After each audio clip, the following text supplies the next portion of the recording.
Who's who? Clarifying relationships with non-defining relative clauses. Hello, English learners. In today's video, we'll be taking a deeper dive into the world of non-defining relative clauses. Specifically, we're going to focus on how to use the relative pronoun, who, to clarify relationships between people.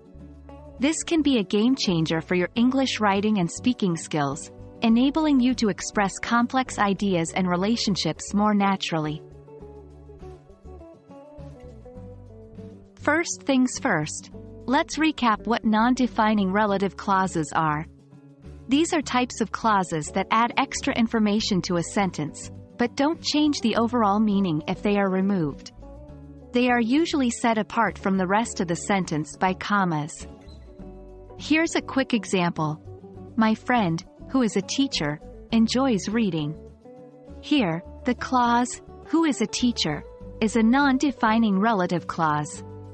It gives us extra information about my friend but doesn't change the fact that my friend enjoys reading.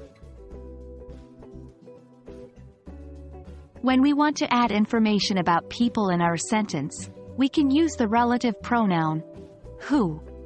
This comes after the comma that separates our non-defining relative clause from the rest of the sentence. Here's an example. My sister, who lives in Australia, is visiting me next month. So, how can we use who in non-defining relative clauses to clarify relationships between people? This is especially useful when you want to provide extra context about a person's relationship to you or to someone else in the sentence. Let's take this sentence for example. George, who is my cousin's best friend, helped us move to our new apartment. In this sentence, the non-defining relative clause, who is my cousin's best friend, clarifies the relationship between you and George. This can be very helpful for the listener or reader to understand who George is in relation to you. Let's put what we've learned into practice. Try writing a sentence about a person using a non-defining relative clause to clarify their relationship to you or to another person. Pause the video, write down your sentence, then come back and continue. That's all for today's lesson on using who in non-defining relative clauses to clarify relationships between people.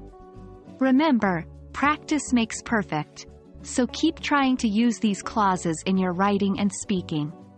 We hope you found this video helpful. Thanks for watching, and keep up the great work on your English language learning journey.